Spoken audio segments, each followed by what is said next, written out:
like to call to order the meeting of our September 10th Lansing City Charter meeting. Mr. Clerk, would you please call the roll? Certainly. Commissioner Adams Simon. Present. Commissioner Anderson. Here. Commissioner Bauer. Here. Commissioner Boyd. Commissioner Dowd. Here. Commissioner Jeffries. Here. Commissioner Lopez. Present. Commissioner Cui. Present. Commissioner Washington. There are 9 members present, a quorum. No members are absent. Thank you. Now it's time for the adoption of the agenda. I need a motion to adopt. I'd like to make a motion to adopt the agenda. It's been moved. Is there support? Support. It's been moved and supported. All those in favor say yes. Yes. Yes. And those nay? It is approved and adopted. So we have approval of 3 sets of minutes. First is the regular scheduled meeting that we had for August 27th. Is there a motion to approve those minutes? So moved. Is there support? Support. Moved and supported. Are there any additions, changes, corrections? All those in favor say aye. Aye. All those opposed, nay. They are approved. The second set of minutes are from a special meeting that we had on August 28th. Motion be in order to approve those minutes. Been moved. Is it supported? It's been moved and supported. Are there any changes or additions, deletions to the minutes? Seeing none, all those in favor say aye. Aye. Those opposed, nay. Passes unanimously. And the final set of minutes are for our September 3rd special meeting. Motion be in order to approve those minutes. So moved. Is there support? Second. It's been moved and supported. Any additions or corrections? Hearing none, all those in favor say aye. Aye. Those opposed, nay. The minutes are approved. Now's the time for public comment. Okay, we do have several people wishing to speak, and folks have up to 3 minutes for this section of the agenda. First, we will have Kyle Richard, and then Mick Petty-Bedwin.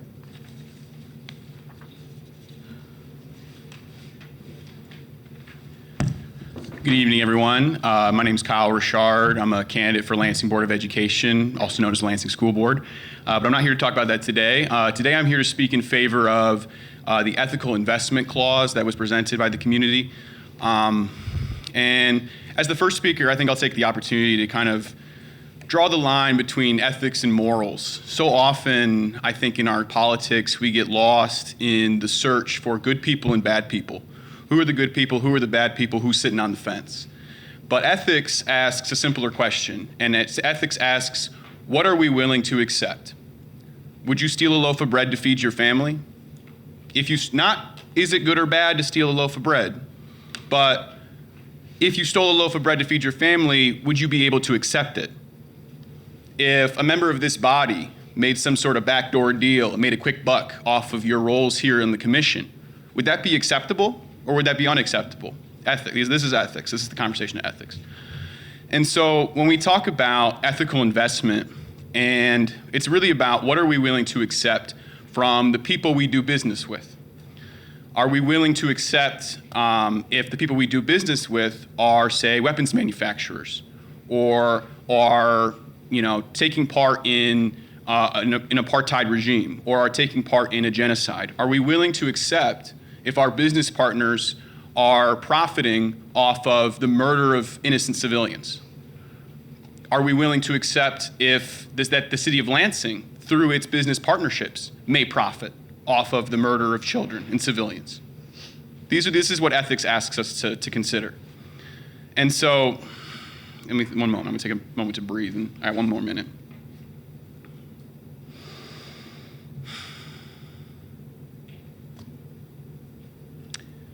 I would ask that this council seriously consider the implementation of an ethical investment clause. As the son of 2 Navy veterans and coming from a long line of a military family, I wonder how long we will continue to profit off of a war machine, and how many more sons and daughters, not just of this nation or of this land, will lose their lives for profit. We doesn't have to be this way.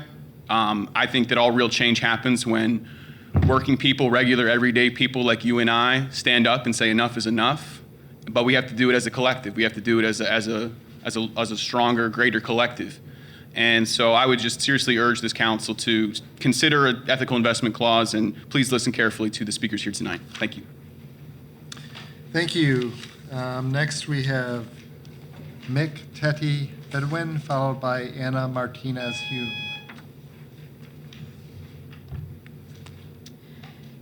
Hi, that was close. It's Mick Tatey Bowden. I know it's a hard one. I've only been in Lansing for 3 years now. I have moved around a lot in my life, being an educator and teaching college, that's part of it. But Lansing is the place that I have felt the most at home everywhere I've moved. And I'm here to, in that vein, as someone who really sees this as my adopted hometown, to speak in support of the ethical investment clause that was presented to you all. It was written by a group of concerned residents, and I'm going to quote to you something that I think you all probably know, but the mission, Lansing's stated mission, is promoting a vibrant, safe, healthy, and inclusive community that provides opportunity for personal and economic growth for residents, businesses, and visitors. And I think often we think that profit and, making money or any of those things, how we spend money, that's kind of not our business. That is separate from something like where that money is going. And we look at the ends rather than the means. And I really feel that this city and the people here care. People say think globally and act locally. And I think the people of this city care so much about the ways that the things we do at home in Lansing ripple across our world. And this is a chance, I feel, if this is adopted. The charter hasn't been changed in over 40 years, is my understanding. And this is a chance that you all have that's really unique to make sure that the charter represents the concerns and the vision of this city. So much has changed and in the past 40 years, and this is really a chance, I feel, for you all to represent the people who voted you here, and for us to be a collective, like Kyle said, and to really ensure that our money is not going to support not only death, genocide, apartheid abroad, but things like mass incarceration, things that truly hurt the people of Michigan and specifically of Lansing. Thank you. Thank you. Next is Anna Martinez Hume, followed by Dominic Finch. Hi, everyone. My name is Anna. I'm a resident from Ward 2, and like folks who've already spoke, I've reached out a couple times to this commission in support of an ethical investment clause in the charter. And last week, I shared with you all a draft ethical investment clause that was drafted by community members who are human rights advocates and environmental advocates, many of whom are here today. And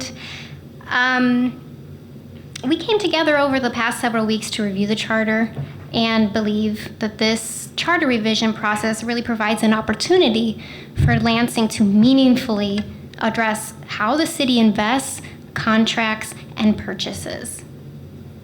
So something that I find really promising is that Lansing has implemented a green procurement policy, which effectively helps guide contracts and purchasing decisions within departments to help reduce our negative impact on the environment.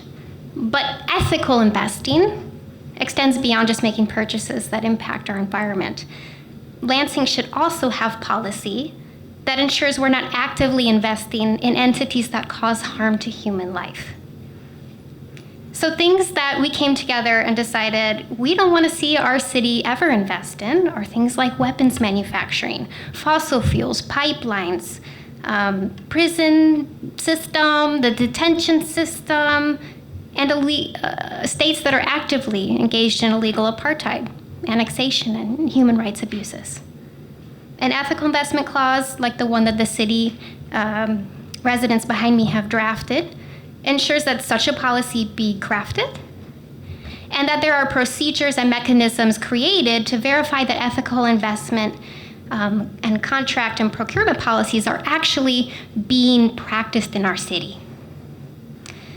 I, like so many others, grow increasingly frustrated with our federal government's inability to take meaningful steps to curtail the war industry, the prison industry, climate change, the list goes on.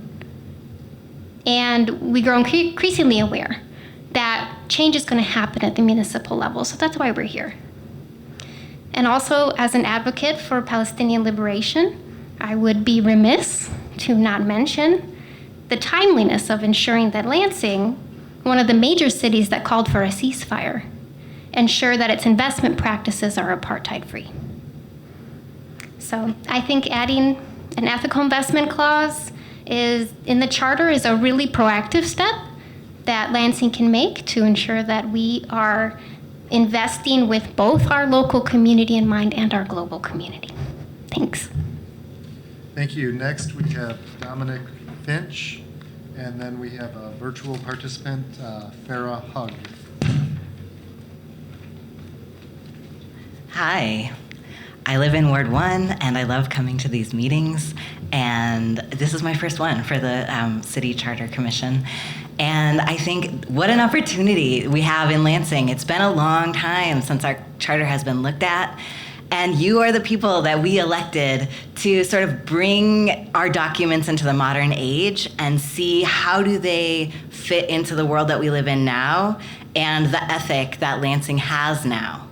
And when I think of Lansing, I think of just like a really vibrant, diverse community that, you know, we have our quirks, and that's why most of us love being here.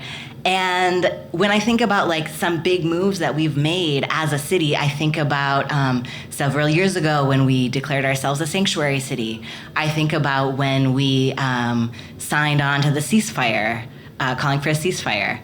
And I think about when we give support, not even like not on a political level, but like as people, when we're like, oh, okay, me and Mo at Nying Myanmar are having trouble with their water. And so the whole community like comes out and gives support so that local families who have experienced structural harm can thrive. That's the kind of city that we live in.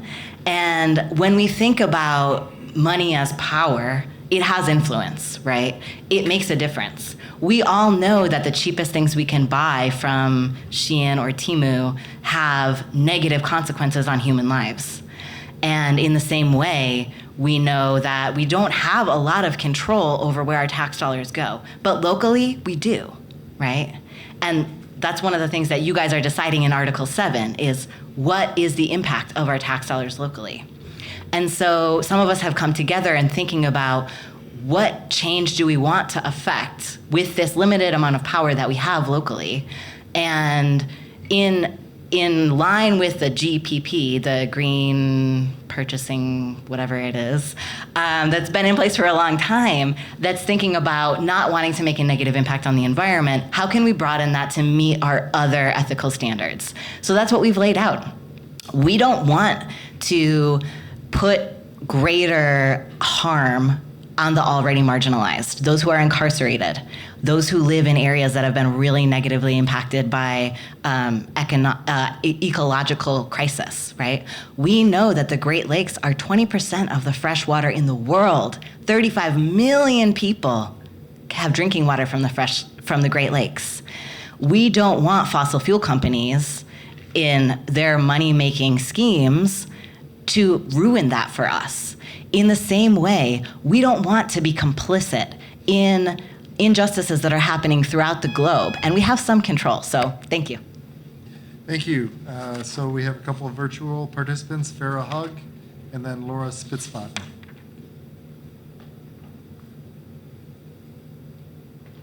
Look at that interchange. Hello, my name is Farah. Can you hear me? Yes. Okay, wonderful. Thank you so much. My name is Farah. I'm here also to support the ethical investment clause. I think it's important for us to invest in our own local community to uplift workers' rights and protect ecosystems and make housing and energy costs more affordable. And this cause will help Lansing to thrive as a city and will set an example for other cities to follow as well. There are typically over 500 unhoused people in Lansing every night, according to the National Allegiance to End Homelessness, and that number has been on the rise. And this cause could really make a difference in supporting these folks. I think it's important for us to invest in community needs with a focus on human rights, equity, and sustainability while refraining from supporting racist carceral systems that do harm locally, domestically, and abroad. There are, in addition to the genocide in Gaza, there are multiple genocides happening globally, like in Sudan and Congo, and we as a city can be leaders in taking a stand against that and investing in our own community instead. Thank you so much, and please pass this proposal. Thank you. And our final signed-in speaker is Laura Spitzfan.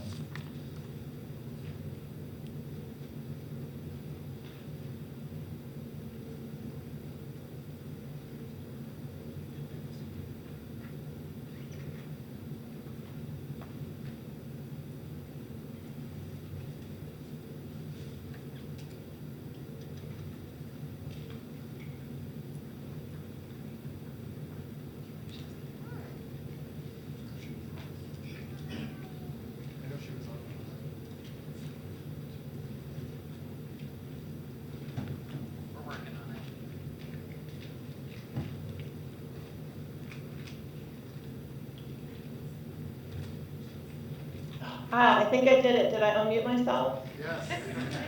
Yes. Excellent. Thank you so much. I was struggling with the technology. Okay. So you can hear me now? Yes. Okay. My name is Laura Spitzfaden, and I am a Lansing resident.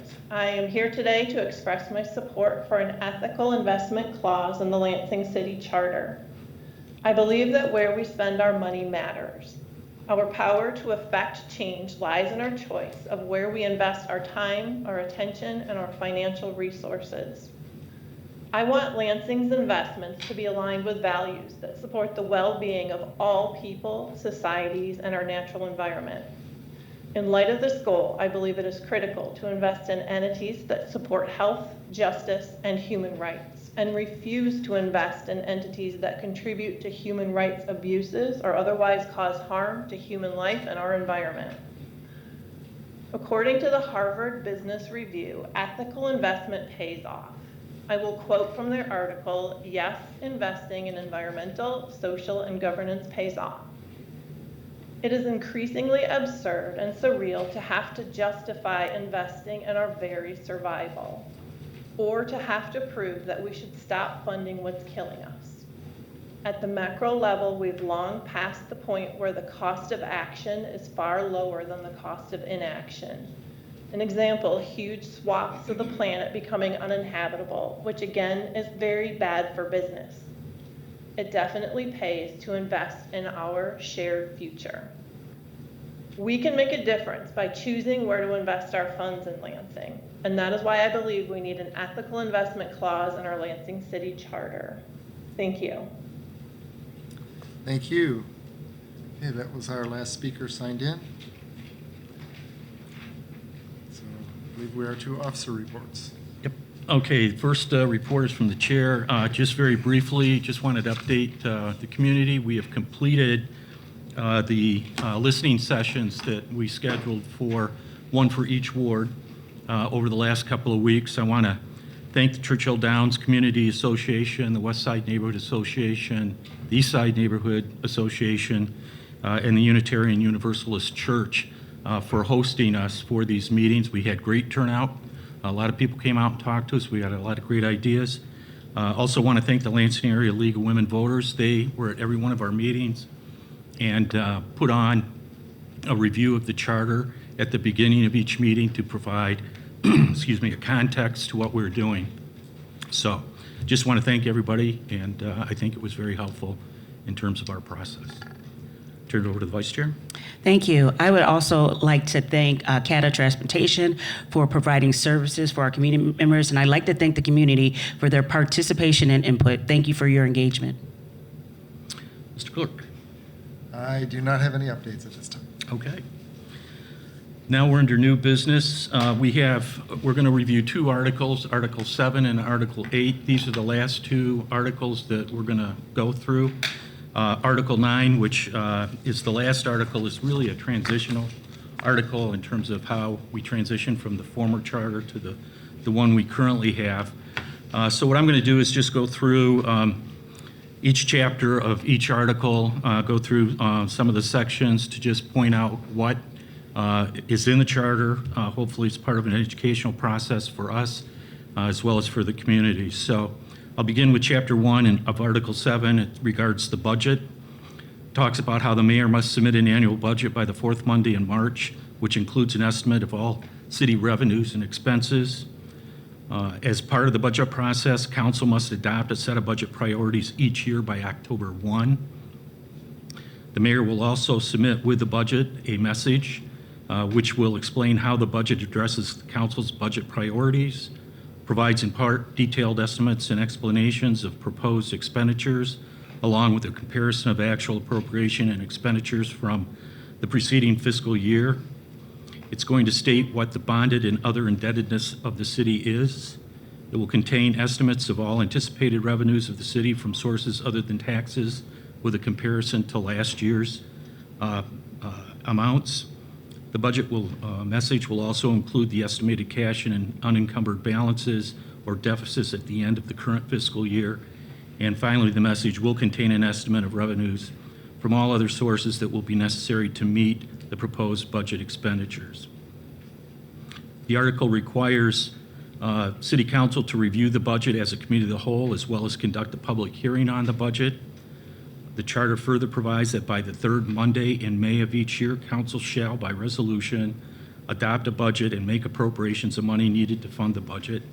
The adoption of the budget resolution shall constitute appropriations of the amount specified from the funds indicated and a levy for the property tax specified. The charter also provides, and we've talked about this before, gives the mayor the power of a line item veto. We've reviewed that in Article 3. And the city can only spend money for the purposes for which it's been appropriated within the budget. An exception excludes that when an agency determines that funds appropriated for a particular purpose will be exhausted before the close of the fiscal year and the agency has unencumbered appropriation balance, the mayor may authorize additional spending for that purpose. The additional expenditure, however, is limited. It cannot exceed 15% of the council's appropriation for the agency, or $5,000, whichever is less. That doesn't go very far. I think that's something that we're going to probably look at. The charter also provides that the appropriation of money for any purpose does not constitute a mandate to spend the money, and at the end of each fiscal year, all remaining unencumbered appropriations will revert to the general fund. Section 7-108 deals with supplemental appropriation and allows council to consider appropriations which modify the previously adopted annual appropriation to transfer an unencumbered balance, to provide for the expenditure of revenues in excess of those in the budget, or to meet a public emergency. A 2/3 vote of council is required to approve any kind of supplemental appropriation. As touched on in Articles 3 and 5, the city is required to have a capital improvement plan, which is developed by the planning board through the planning department. The charter requires the plan to cover a period of 6 years and is updated each year. Council is required to conduct a public hearing on the capital improvement plan concurrent with the public hearing on the annual city budget. Every October, January, and April, the mayor and council will receive a report of the estimated and actual revenues and expenditures. If the revenues are less than anticipated, council may reduce appropriations to keep expenditures within the revenues. The city charter also requires the city to conform to the uniform system of accounting. So that's it for the budget chapter. Is there any comments anyone wants to make? Any concerns that people want to focus on? Okay, going into chapter 2, taxation. The charter gives the city the power to tax, levy, and collect rents, tolls, and excises. The charter limits the annual tax levy to 2% of all real and personal property in the city. The charter requires that notice be given to the city assessor by the clerk of the total amount to be raised by taxes as determined by council's appropriations approved within the budget. Said notice is to be given within 3 days after the budget is passed. Section 7-202 requires that the subject of taxation for municipal purposes shall be the same as for the state, county, and school purposes under general law. 7-203, the power of taxation shall never be surrendered or suspended by the city. No exemptions from taxation shall be allowed except those that are specifically required by law. Section 7-204 outlines the duties of the city assessor, which includes assessing all real and personal property in the city of Lansing, prepares and certifies the current assessment roll to the Board of Review, prepares and extends all tax rolls and delivers the same to the city treasurer, completes a tentative assessment roll and gives notice to the property owner of any changes in the assessed value of any property as compared with the previous year or the addition of any property to the roll. The notice also lets the property owner know that the change in valuation or addition of property may be discussed with the assessor prior to the meeting of the Board of Review. The assessor, after that meeting, or after meeting with the property owner, may change the assessment roll during the period of public inspection to conform with what he or she found. The published notice of the time and place of the meeting of the Board of Review will also be provided by the assessor. The charter creates a Board of Review for the purpose of reviewing property tax assessments. The Board of Review shall consist of 5 members appointed by the mayor and confirmed by council. The members will serve terms of 3 years, which shall be staggered and shall be appointed on the basis of their knowledge and experience in property valuation. No member can hold any other public office or public employment in any local unit of government supported by Lansing property taxes, and all members shall be residents of the city. Unless otherwise provided by ordinance, the Board of Review shall convene on the second Monday in March and sit for at least 5 calendar days.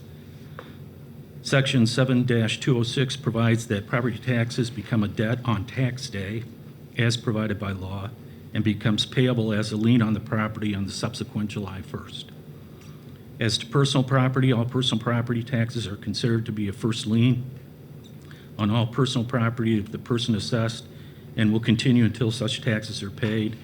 The charter also provides that the city may accelerate the collection of personal tax liens and due dates by the use of a jeopardy assessment proceeding. I didn't know that thing existed. Finally, the charter requires that all state, city, county, school, and community college taxes will be levied, collected, and returned as provided by ordinance or state law. Section 7-28 provides for the collection of taxes by the city. It requires council to enact an ordinance setting forth how taxes are to be paid, as well as providing for fees, penalties, and interest for late or non-payment of amounts owed. It includes certain prohibitions as to amending the ordinance and limits the fees, penalties, and interest for certain time periods and under certain circumstances. It restates that all fees and penalties and interest shall constitute a charge and shall be a lien against the property to which the taxes apply. As to personal property, if any person fails to pay any tax on personal property assessed, the city treasurer is to collect the same as provided by law. Section 7-209, the city may provide by ordinance for the enforcement and collection of delinquent taxes. If there is an ordinance, it must include provisions for notice, disposition, judgment, and a period of redemption and the purchase of city's interest by owners of an interest in the property. If no such ordinance is in effect, all delinquent taxes shall be returned to the county treasurer pursuant to general tax law. And I think that's how we do it, isn't it, Chris? We don't have a specific ordinance that goes back to the county? It goes back to the county. Okay. That takes care of The chapter on taxation, does anybody have any points they want to make or any concerns? Okay. Chapter 3, borrowing. Section 7301 sets forth the general borrowing power of the city to include any purpose within the scope of its powers. The city may issue bonds or other evidence of indebtedness and pledge the full faith and credit of the city for payment of those obligations. Further, the charter permits the use of other kinds of bonds or other borrowing permitted by law. There are limitations on borrowing, which include the net bonded indebtedness for general obligations of the city shall not exceed 10% of the assessed value of all the real and personal property in the city. No obligation shall be sold to obtain funds for any other purpose for which those obligations were specifically authorized. Further, bonds are not sold. If bonds that are not sold within 3 years after authorization, the authorization shall be null and void. 7-303 talks about the use of borrowed funds and are controlled in the charter, which require each obligation shall contain a statement of the purpose for which it is issued. All proceeds from the obligation shall be expended for the purpose for which the obligation was issued until the purpose has been accomplished, and then for the retirement of other obligations of the city. It also allows the council to authorize the remaining unexpended and unencumbered proceeds for the use in any manner permitted by law. The charter also requires all obligations issued by the city shall be executed with the signature of the mayor and the city clerk and shall bear the seal of the city. Section 7-305, the charter also permits the city to issue special assessment bonds for the purpose of defraying costs of any public improvement. These special assessment bonds may be an obligation of the special assessment district or may be both an obligation of the special assessment district and a general obligation of the city. All collections on special assessment rolls must be placed in a separate fund for the payment of the principal and interest of the bonds issued and shall be used for no other purpose. That's it for the borrowing section. Any points that anybody wants to make? Chapter 4 deals with special assessments. Section 7-401 gives council the power to create special assessment districts and to make public improvements in the city. This power includes the ability to determine by resolution how to defray all or part of the expense of any public improvement by special assessment upon the property in districts especially benefited and in proportion to the benefits to be derived. A resolution to proceed with a public improvement shall be adopted by a majority of the council members serving unless written objection to the proposed improvements have been filed by the owners of property in the district, which according to the estimates will be required to bear more than 50% of the amount of the special assessment. In that case, the affirmative vote of 2/3 of council serving will be required to pass. The charter requires council, to adopt a special assessment procedure ordinance. The ordinance shall outline the entire process from the initiation of projects to refunds and any other matters concerning the making of financing and improvements by the use of special assessment methods. Additional assessments are also permitted by charter and allow for additional pro rata assessments to be made when any special assessment roll provides insufficient payment for the improvement for which it was levied. Any additional pro rata payment shall not exceed 25% of the assessment as originally confirmed unless confirmed by council, by vote of council. Any person owning property specially assessed shall have 60 days from the mailing of a notice of confirmation of the special assessment roll to contest the assessment. A written notice of objection setting forth all claimed illegalities must be given to the clerk. The charter also provides that if the city attorney finds the special assessment roll illegal in whole or in part, council may revoke its confirmation, correct the illegality if possible, and reconfirm it. 7-405, upon the confirmation of each special assessment roll, the special assessment shall become a debt to the city until paid and be a lien on the property assessed. Council may provide for fees, penalties, and interest for late payments or non-payments of special assessments and provide that the delinquent special assessment be placed on the tax roll. The charter also provides that upon determination by the assessor and council that persons who, by reason of poverty, are unable to pay a special assessment may execute to the city a lien for the benefit of the city on all or any part of the real property owned by them and benefited by any public improvement. The lien shall be enforceable in the event that the title of such property is thereafter transferred in any manner whatsoever. Monies raised by special assessments shall be used to pay for the cost of the improvements, the expenses incidental thereto, to repay any principal or interest on money borrowed, and to refund excessive assessments.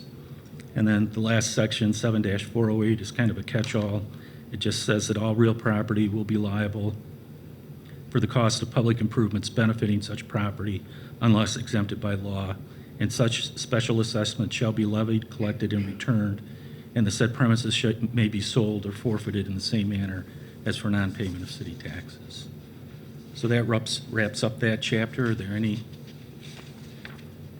points, concerns? No? That takes care of Article 7. Article 8 deals with the regulatory powers of the city and contracts.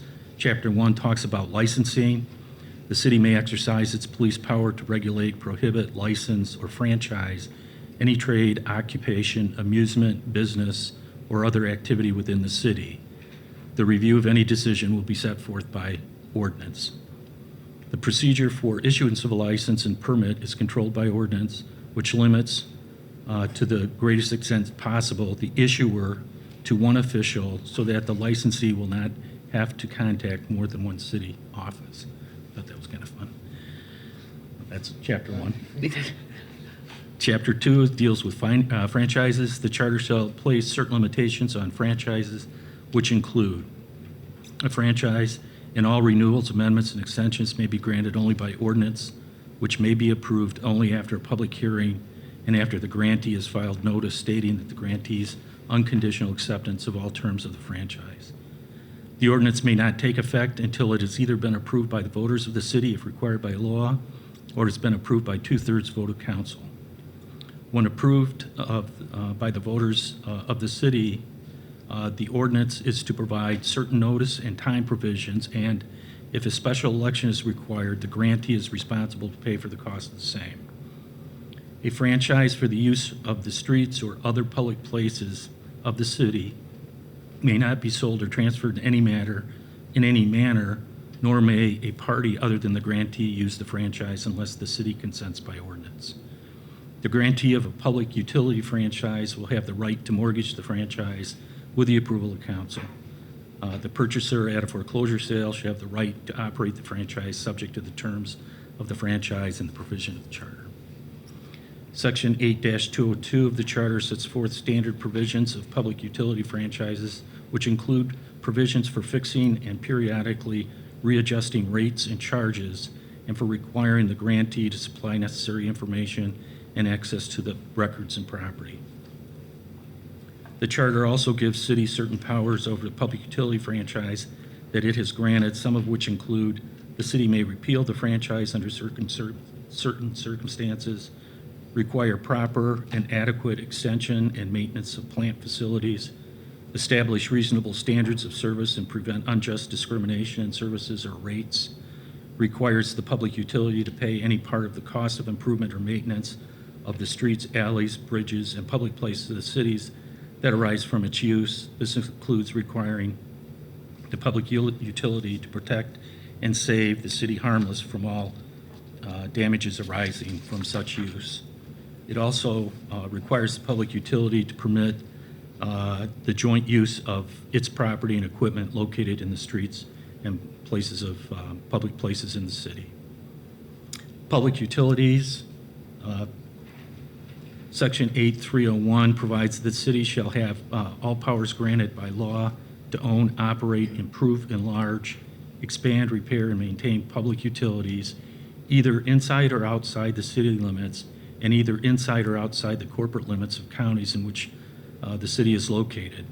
These powers include in part public utilities for supplying water and water treatment, sewage disposal and treatment, electric lights and power, gas, steam, heat, or public transportation. These powers also include the ability to sell these services beyond the city limits as authorized by law.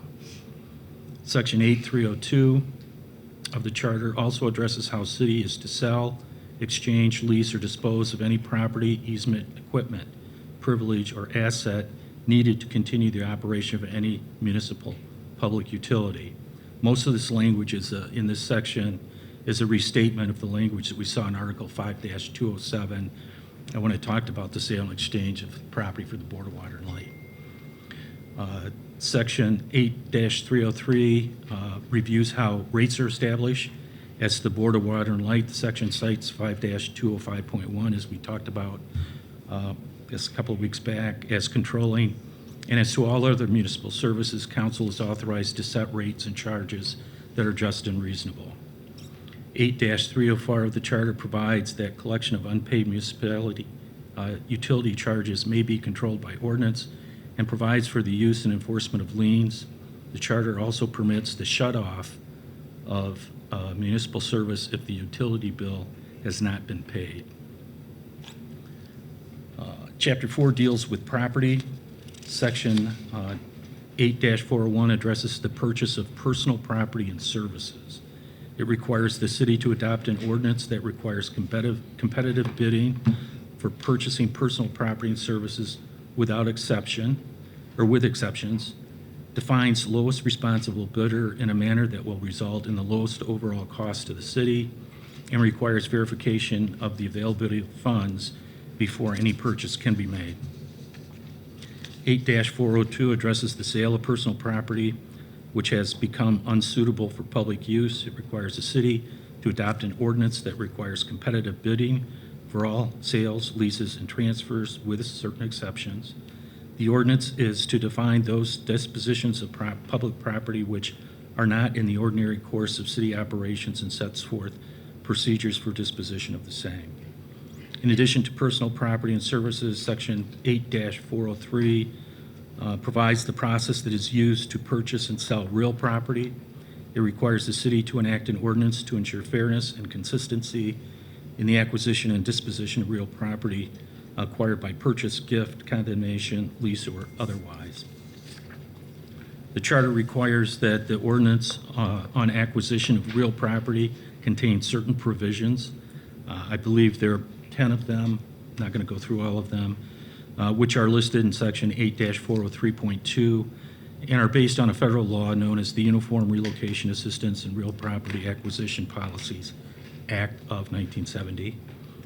Further, the ordinance on disposition of real property must require a public hearing at least 1 week prior to council's action on the issue of sale, must complete documentation on the details of the sale, including a statement of necessity, which is to be placed on file in the clerk's office at least 30 days prior to the public hearing.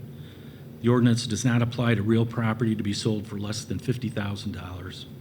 An affirmative vote of the people or a 2/3 vote of council to sell real property is required unless the sale involves park, recreation, cemetery, or waterfront land, which can only be sold by the affirmative vote of the people.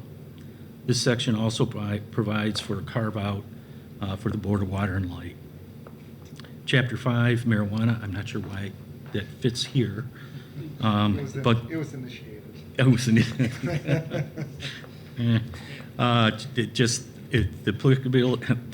the applicability of Code of Ordinances to marijuana. Nothing in the Code of Ordinance shall apply to the use, possession, or transfer of less than 1 ounce of marijuana on private property by a person who has attained the age of 21. Again, I'm not sure why that fits here, but, so that's it for that article. Any questions, any focus anybody has? Guys are all set? You know all this stuff, ready to go? Yeah, okay.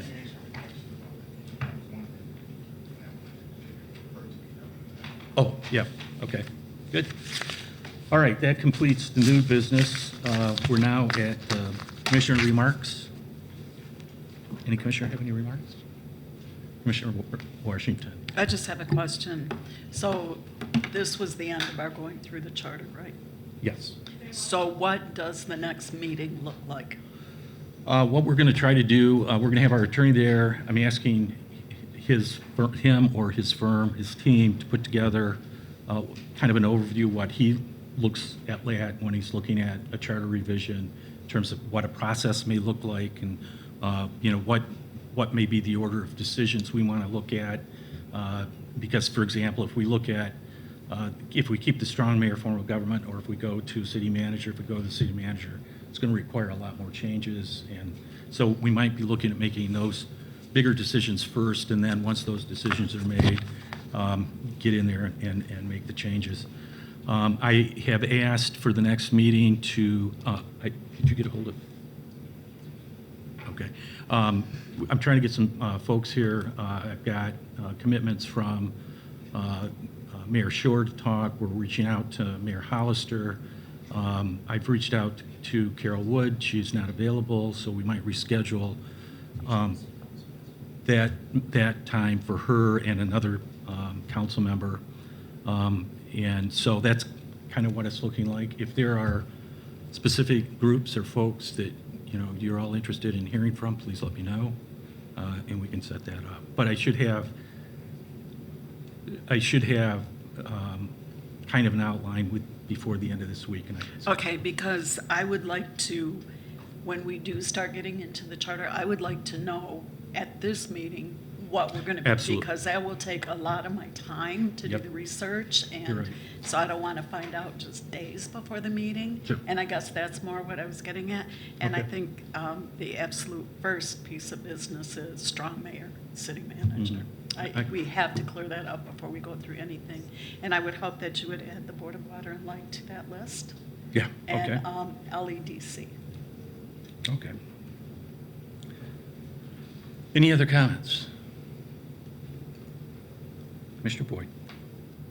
We had a number of people tonight speak about an ethical investment clause in our budget, and they proposed draft language. I don't personally have enough information to know whether this is a good thing or a bad thing, but I wonder if we might be able to refer this to a member of the Finance Committee or whoever in city government works on investments and ask for some sort of I'd like a review. I'd like to know if we were to consider this type of clause, what does it do? Maybe we're not doing anything as a city that would be impacted by this. Maybe we're doing a lot, I don't know. But I'm wondering if we might. We could check that out. Yeah, it might save us a little time. Yep. Thank you. Commissioner Rao. And to follow up with that, because this was a very interesting to hear from so many residents about this, do other charters, what other cities, do they have an ethics, or is it a separate ordinance, or do they include it in a charter? So I don't know who will do that kind of research, but as we get to that in the future, I think that would be very helpful too. Okay. Commissioner Washington. Personally, I'll do my own research on that, of other charters that have such a thing. With internet, it's not that hard to look it up. But also, as far as finance goes, I think it's kind of important that we do understand. I would like to know, even from the group that brought the proposal, are you aware of any companies we're doing business with that would violate this clause? That was what first came to mind was, are you aware of any entity we're doing business with that would violate this clause? And if you do, let us know, okay? That would be really appreciated.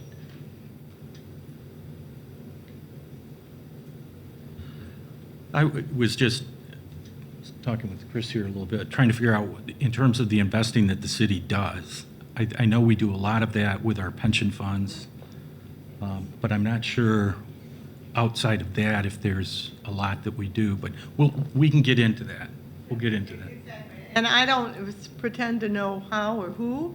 Maybe ask the mayor who is in charge of this sort of thing. So, and as while I have the floor, if I might, I've talked to some of our former colleagues who also ran for the Charter Commission. One of them had said to me that he hoped we would change any reference from marijuana to cannabis to make it consistent with how we refer to that today in the world. So that's something I'm going to want to see happen. Thank you very much. Any other comments? Okay. And I hope that person is listening and watching so he knows that I followed up. It's important. Now's the time. Go ahead, Commissioner Lopez. I recall there was some reference to not buying from companies that dealt with child labor. And I think the city did address that either through Human Relations Department or through council, somewhere around there. But I think that it was, if not put into ordinance, that there was a lot of discussion about that at one time, some years ago. I don't know if there's anything maybe in your records, city clerk, I don't know. Wouldn't know off the top of my head. Not on top of my head, I think it was before you were here. But, yeah, because there was a big issue about that, and I know Michigan State was involved in a lot of that work. Okay. So I think it was probably 80s, 90s, Oh. early 90s. Okay. I'm sorry. Well, We'll check it out. it is what it is, right? Yeah. Any other comments? Okay, moving on. It's now time for public comment. And we do not have any sign-in sheets for the second round. Okay. I guess at this point then, we're adjourned.